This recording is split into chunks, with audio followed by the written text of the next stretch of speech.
solving the Central Ohio housing crisis.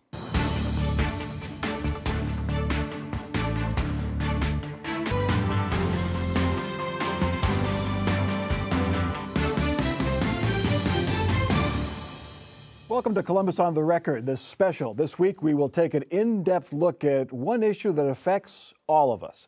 Regardless of income, gender, race, class, we all need a place to live. And right now, experts say there are not enough places for everyone who lives here, and certainly not enough for those expected to live here in the future.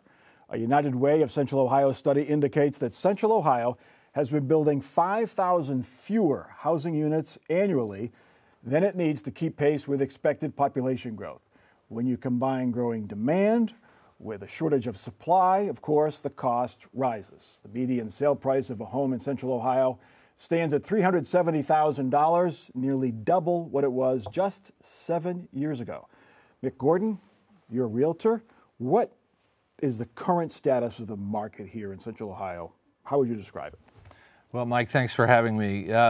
It's different. It's different. We just went through a pandemic that really turned the real estate market on its head. And we're starting to get back to some norms as far as we have inventory that's climbing, finally.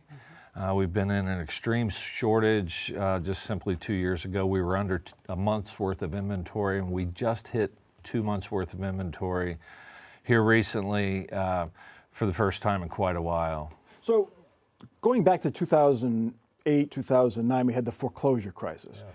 Then we had the pandemic. Did they build on each other? Were we getting out of the foreclosure crisis when the pandemic hit? Are they combining to make the situation the way it is now? Interesting to attach the two. You know, the foreclosure crisis created an issue with the real estate inventory. We were at a point where nearly half of the inventory was troubled inventory, whether people had not made their payments or was in foreclosure. More importantly, what it created was on the new construction side of things between 2007 and 2015, 5 million homes didn't get built in the United States.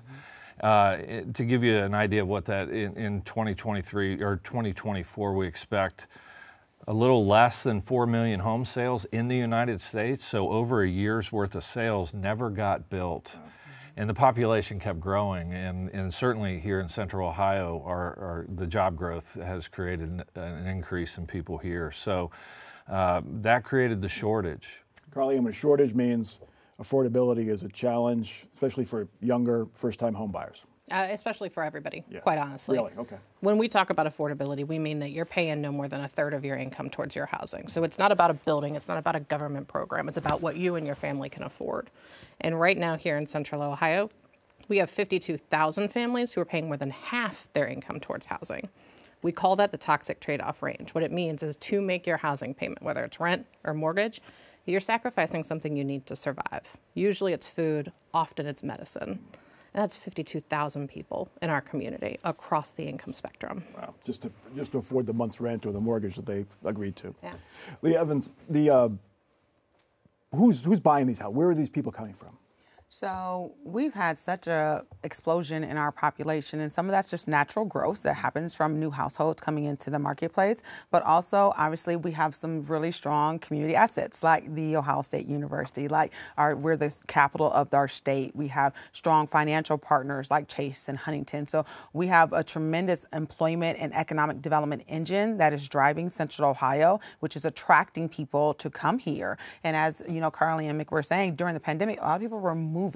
So we were a market that was also attractive to those that were moving in from other markets that have historically experienced higher housing costs than we have. One of our most attractive factors was our affordability, and we've lost that. So as we saw those pressures, as Mr. Mick was describing, not only was that a generation of housing that didn't get built, but those are builders that were no longer in business. Those were realtors no longer, like the infrastructure of our housing continuum was really damaged during that crisis, and we didn't even see how much of an impact it was going to have later. Are the communities in Central Ohio, are they all the same? Are there some communities where this shortage or the affordability issue is more of an issue than others?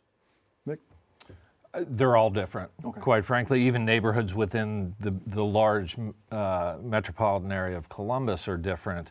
The suburbs, and a lot of that has to do with schools, has to do with taxes, property taxes, so on and so forth. But that creates the differences, and we definitely have those. But I will say, if there is a similarity, it is that nobody is free from this, that it is a problem that is affecting every single community. The higher income ones, the lower income ones, the bigger ones, the smaller ones, they all have the same kinds of challenges.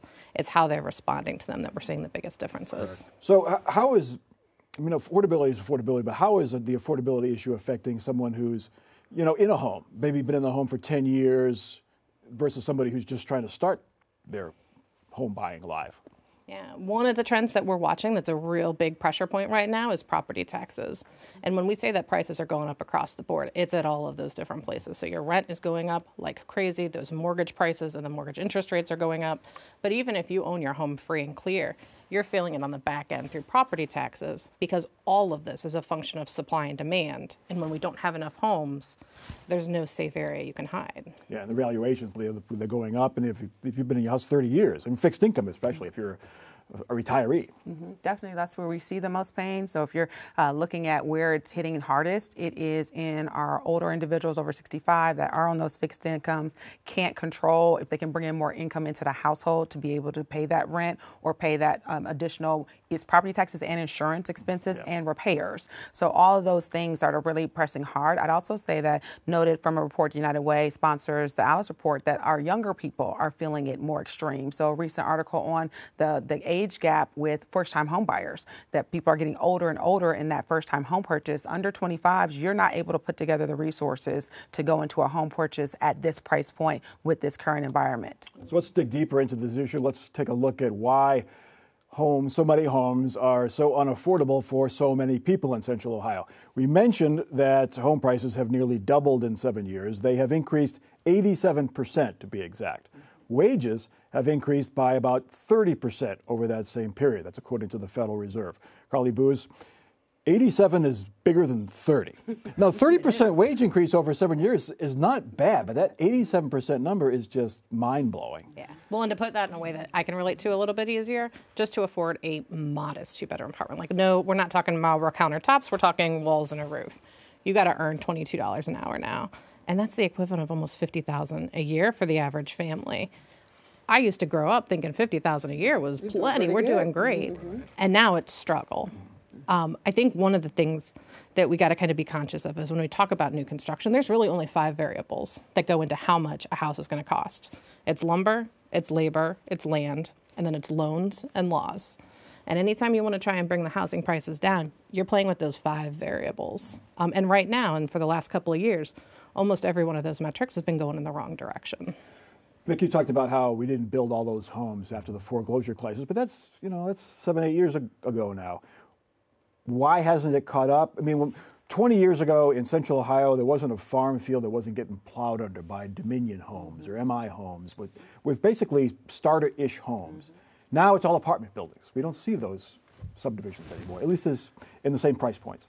Yeah, and there's a lot to that. You mentioned in the intro, we're still 5,000 buildings or units per year short of where we need to be, so that it compounds on an annual basis. But Carly's exactly right. I mean, you've got those 5 issues, and you couple that with, we call it NIMBYism, which is not in my backyard, which is making the land prices go through the roof, which is making zoning more difficult in the townships and in the local municipalities. They're requiring, in some areas, they're requiring 1 unit per acre. And it's not sustainable. It's absolutely not sustainable. I saw a statistic. I mean, we're doing about 12,000 permits a year here locally in Central Ohio. Austin's doing 44,000. 4 times what we're building. So why is that, Leah? That's a striking number. That's 4 times Austin, Texas, which is very similar to Central Ohio. State capital, major university. There's a lot more tech going on there. A little warmer. But little other than a warmer. little warmer. And it's Texas. But you it's know, Texas. we'll put that aside for We'll now. put that aside for now. But yeah, exactly as we were just describing, there's a confluence of issues that come to the head, and one of them that's a major choke point is regulatory, is your entitlement process. It is getting through zoning. It is making the land, and we're Midwestern. We have an aversion to density in some communities that don't want to see those neighborhoods get a little bit tighter on those footprints on the housing, a little bit higher on that next apartment building that goes up. And you asked the question earlier, how is this affecting existing homeowners or people already in housing? So why do people in housing care about this conversation? For them, they look around, they see cranes, they see digging, they think there's a lot of construction going on. But as we were just talking about, that construction is only fitting a really narrow part of the market, very high, much more higher end. Why? Because it costs much more to do. So you're at a much higher price point, whether that's rental or home buying, in this whole spectrum. And often when I'm going to development meetings and talking to people, it didn't become real to them until their son or daughter could not move home, or someone they know was like, wait, I went to get an apartment. It was $3,000 a month, and they were shocked. So if you're not living and going through this process of looking for a home to buy or looking for an apartment, you may not have realized how much the market has changed. And being able to do some of the things like the city of Columbus has done, city of Reynoldsburg, many of our cities in Central Ohio are looking at their zoning. They're looking at what it is they want to welcome into their community and how they can do that more inclusively in terms of price points. Is this just the price of progress? Because Boston, New York, Philadelphia, Washington, D.C., San Francisco, L.A., they've had housing issues for decades. And now this city is growing. We're attracting new people. It's just kind of what happens economically, do you think? I mean, I don't want to look at a failed market as our path forward. I think the Austin example is really, really great because we're standing basically where they were 15 years ago. And they were saying the same thing. Oh, it's transitional. It's market changes. We'll catch up. It wasn't until the folks making $100,000 a year went, shoot, I can't afford anything, that NIMBY suddenly got real quiet. Because it's one thing to say, oh, I don't want to live next door to a duplex. It's another thing to say, I don't want to live next door to a duplex, and I'm willing to pay $400, $500 more a month in property taxes to exercise that right. When do you start to feel that pinch, and when does that pinch become a push, is I think what Columbus is starting to look for. So this could be a chance for us to avoid the mistakes that San Francisco and the Bay Area made in California. I have to take my hat off to the city of Columbus. I think they've really gone after it this year in 2024 with their zone in policy along the rezoning along the COTA bus lines, and they're not, the recent passing of the COTA issue is not just about buses. It's not just about adding buses. It's about adding sidewalks and trails and bike paths as we grow along these corridors, people can get from point A to point B easily. The worry is that there'll be lots of parking on side streets in Clintonville and Victorian Village and Italian Village. I mean, but is that also just the price of progress? So I think that one of the things that we're learning still is this evolution of consumer taste and preference. So yes, we have a very staid idea about how much parking we need, how many cars people have. Many of the households that we serve don't have multiple cars in that household. And if we build it on a Cleveland Avenue or build it on a West Broad Street, then they have the luxury of not having to have a vehicle. And I think that's one of the things that you talk about progress is that as we should be evolving our regulatory environment to accommodate multiple transportation modes and not necessarily stuck in kind of this idea that every household's going to have two cars and we have to make sure that they have lots of parking. Now, my dad retired from GM, so I do love a good car. I'm not saying that my household is giving up our car anytime, but I do know a lot of my friends who are just like, I'm not interested in that. I can get around other ways. And so do we want more parking or do we want more housing? And that's what we have to be willing to say. We want more housing. We want housing for people. And I think that's the big point when it comes to cars and parking and travel. No one's saying get rid of the car. It's Ohio. It's cold. We're keeping our cars. But if I live next door to my kid's school, I'm not doing drop-off every day. That's one car off the road at one point during the day. Same as if I live next to the grocery store. It's about exercising these choices so we can drive when we want to and park it when we don't. Speaking of cars, what about sprawl? In the past, we have solved our housing problem by just building out, finding cheaper land outside the Outer Belt, even further and further outside the Outer Belt. Is that happening now? I see Union County, a lot of construction there, southeastern Franklin County, that way. You know, Mike, in our recent history, the past 30, 40 years, sprawl has been the solution we need 10 solutions now. We don't just need 2. We don't just need 3. We need to attack this at all angles because it is that big of a problem. It is that big of an issue for Central Ohio. And I think we want to maintain the things that we love about Central Ohio. And I think that being able to drive 20 minutes, 25 minutes, 30 minutes to get somewhere is important to us. And so we don't want that to become, now I have to drive an hour to get there. That's an hour or 2 hours you're spending in the car a day. That's an hour and 2 hours you're not spending with your family. You're not spending civically. You're not doing things to improve yourself either. So I think we want to maintain some of those great things about our community, which is our accessibility also. With the demand, the prices comes investors, corporate home buying. How much of a factor is that in our current situation with the affordability of housing?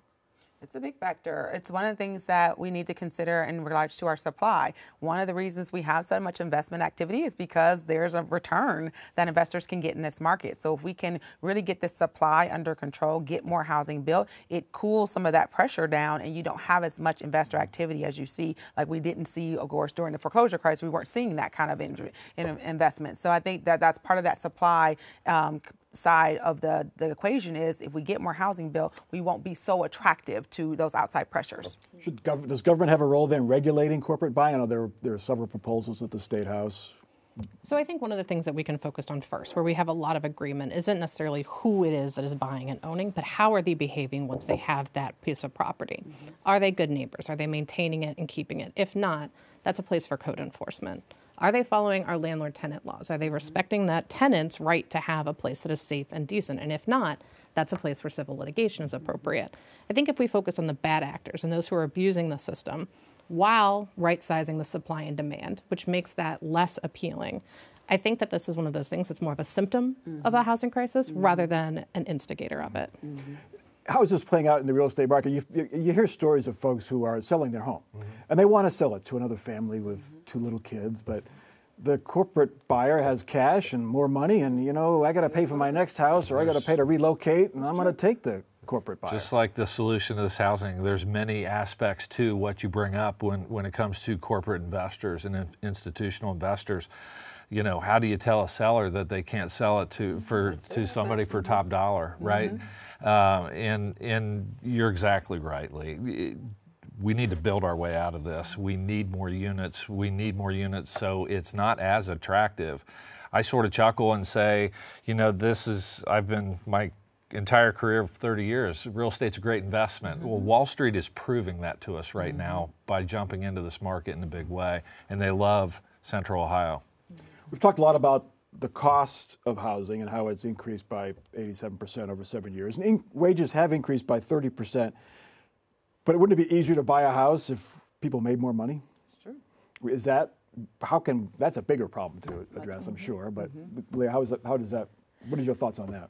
Yeah, it is just math. But in some ways, I wonder, in terms of like a regulatory or a policy fix, do we look at things that continue to get people into that buying space? Like, coming out of the World War II, there was the comprehensive GI Bill, right, that allowed, returning military people to get jobs, get an education, buy a home, right? Do we have more tools that we bring out like that to serve? There are millions of people that work in the nonprofit sector. There are millions of people that work in the child care sector. There are millions of people that work in some of these what we call essential jobs during the pandemic. Maybe there are tools that will help support them to move into that ownership space to mitigate, yes, if they just made more money, then they can participate in the market in a different way. But knowing that we can't necessarily pull that lever, can we pull another level to still allow them access to home ownership? At the federal level, they are discussing more ways on the other side of things of how to get more houses on the market. And one of those, if you go outside of Central Ohio, we have the capital gains exemption of $250,000 for an individual, $500,000 for a married couple. Hasn't changed since 1997. So how does that work? What is the capital gains? So the capital gain is the profit that you make on your home, right? After your investment, you sell it, and those gains prior to 1997 used to be taxed, but the profit on your home, they haven't been since then at those levels. If it goes over that, then you pay a capital gains tax.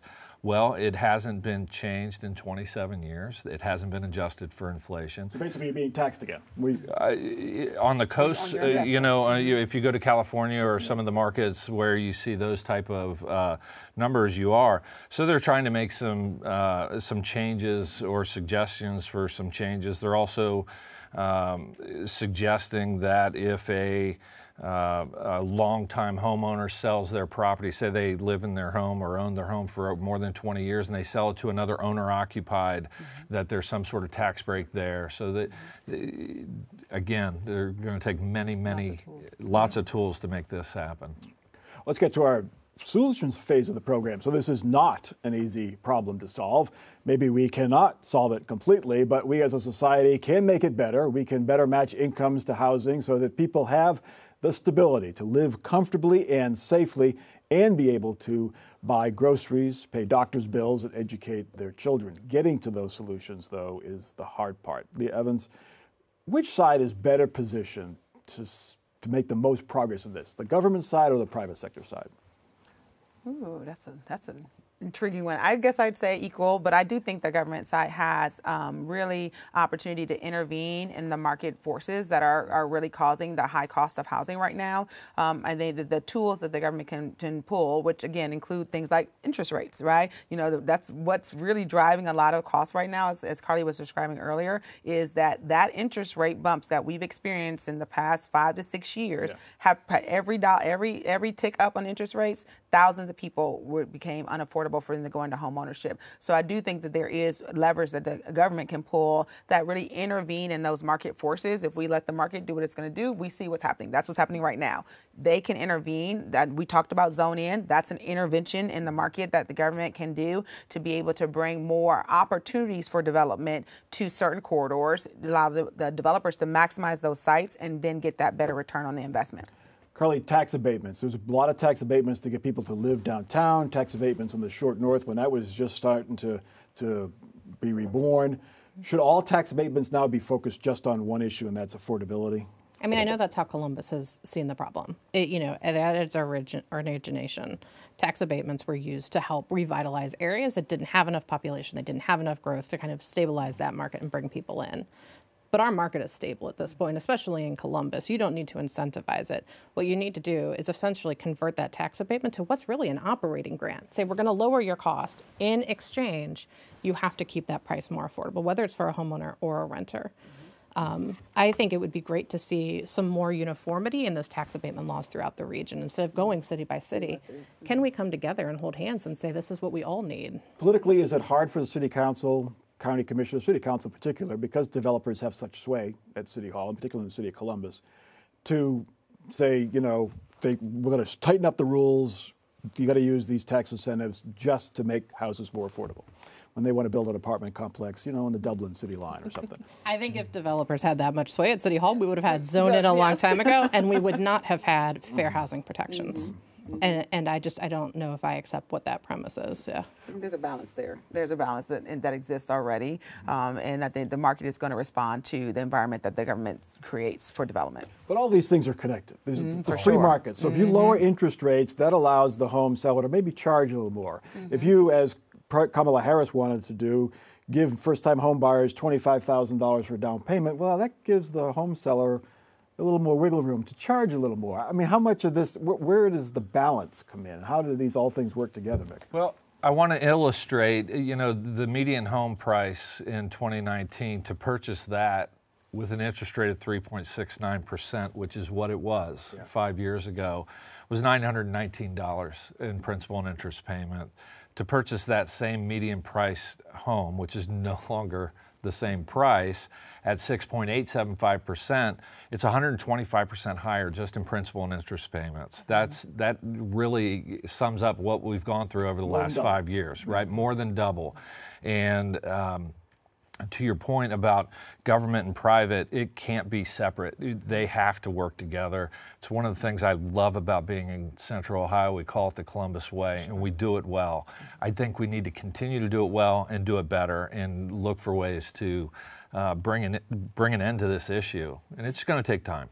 I would like to point out we've been administering a down payment assistance program that does $25,000 for home buyers. It's not affecting price, it is affecting entry. It's allowing more people to get into that home ownership space that would otherwise not have been. So we haven't seen that cause any price creep. What it has done is brought buyers to the table that were facing that gap, and over 100 of them have been able to buy homes in Central Howell, Franklin County in the past year that otherwise would not have been able to.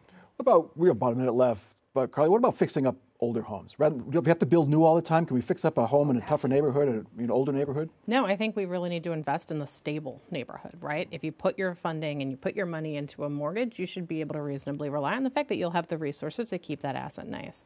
I think what all of this coming back to is supply and demand is important, and that fixes a lot of things. But there will always be some folks, like seniors who are retired, who have their home outright, who need extra help, where the market alone is not going to be sufficient. So we work on what we can work with zoning and laws and labor, but we also make sure that we have a solid safety net for those that the rest of the market can't catch. Yeah, and also income levels keeping pace with inflation and the cost of housing. It's not an easy problem to solve, but we'll keep working at it. We're going to get it. We're going to get there. We're going to get there. All right. The Columbus way. The Columbus way. Yeah. That is Columbus on the Record for this week. We urge you to continue the conversation on Facebook, and you can watch us anytime on your time. You can watch us on demand at our website, wosu.org/COTR. We're also on YouTube and the PBS video app. For our panel here and our crew here at WOSU Public Media, I'm Mike Thompson. Have a good week.